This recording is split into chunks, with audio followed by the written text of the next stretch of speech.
On May 15th, 2025, there was the first live single gene edit of a human. AJ is a newborn with a CPS1 deficiency. The deficiency causes a buildup of ammonia in the bloodstream. You just can't break it down. It's a rare disorder with a high mortality rate in early infancy. They had considered a liver transplant, however KJ was too small for it to be feasible. So they scooped him up for this experimental treatment.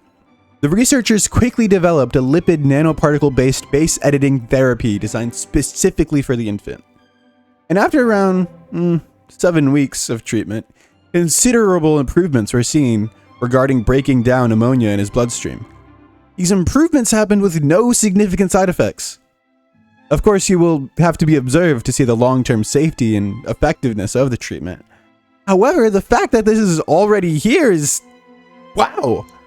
Like, I don't know if you're listening. Did you hear that? They went in and edited one base pair in his DNA.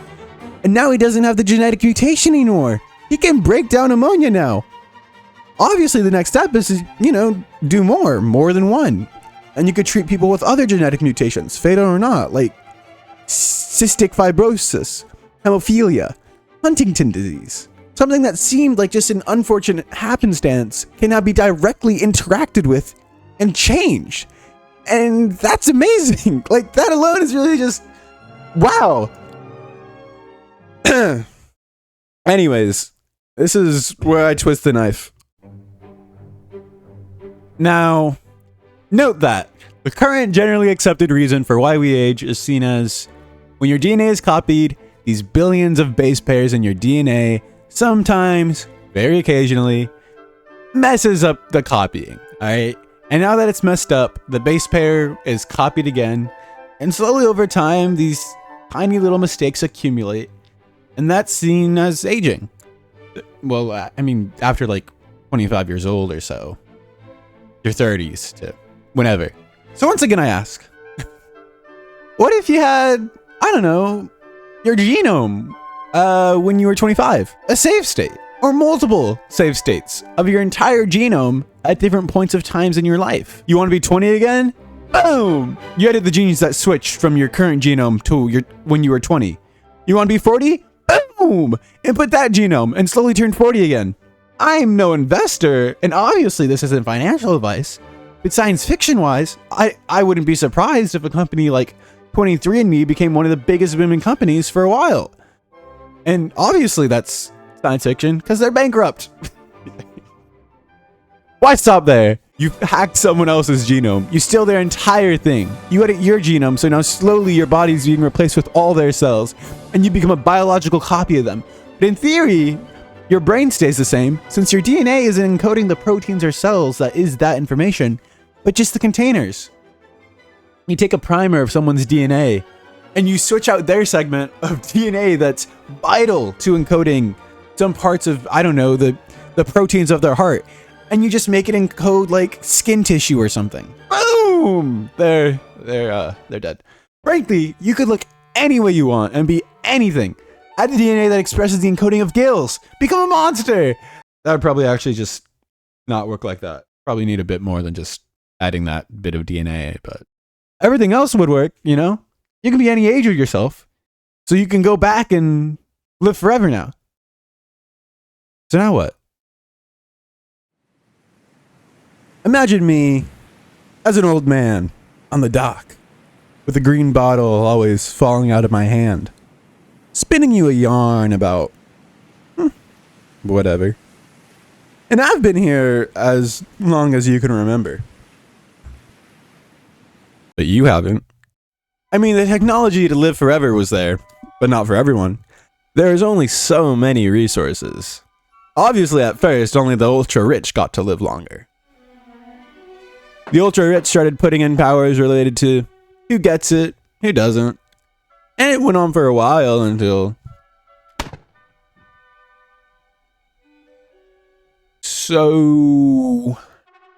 we would probably want to reform. The politics that govern our various civilizations, out with them, in with the new. However, if that sounds so impossible, because we would have to get so many people on board, we could just continue as is and get more space. Imagine we expand out into space. We would need a spaceship to either hold the entire human race or just some bits and pieces of them. But obviously the first one doesn't exist.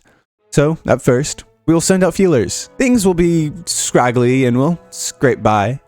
Slowly but surely, trying to find a formula to recreate civilization again. Somehow preventing people from finding the faults in the new civilizations. And probably for a while, people will find a way to gain an edge on others. I mean, if Earth itself is never fixed before we go to make new Earth, why would our other baby birth be fixed? Now, these people going out to make these colonies can live forever.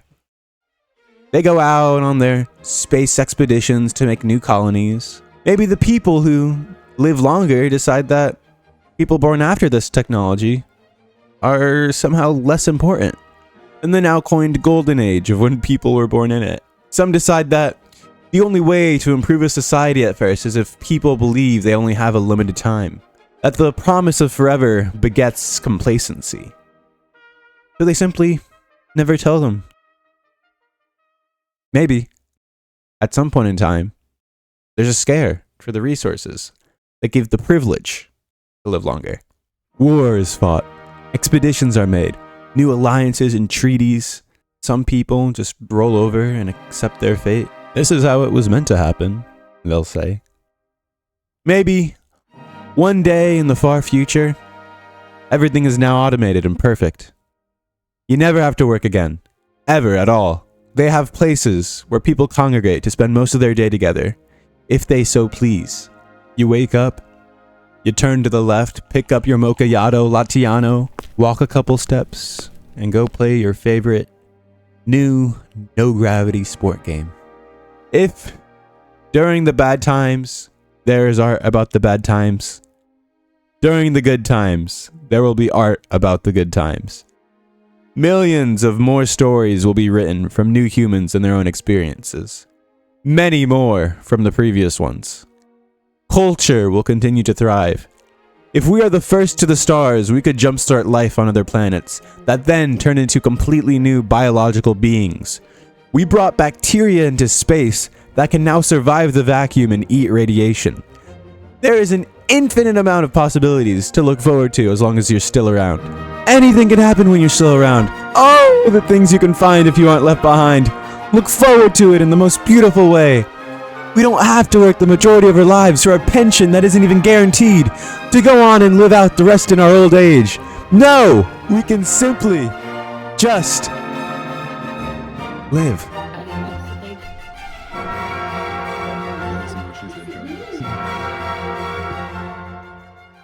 But, you know, that probably won't happen for like another 100 years, so. To your health.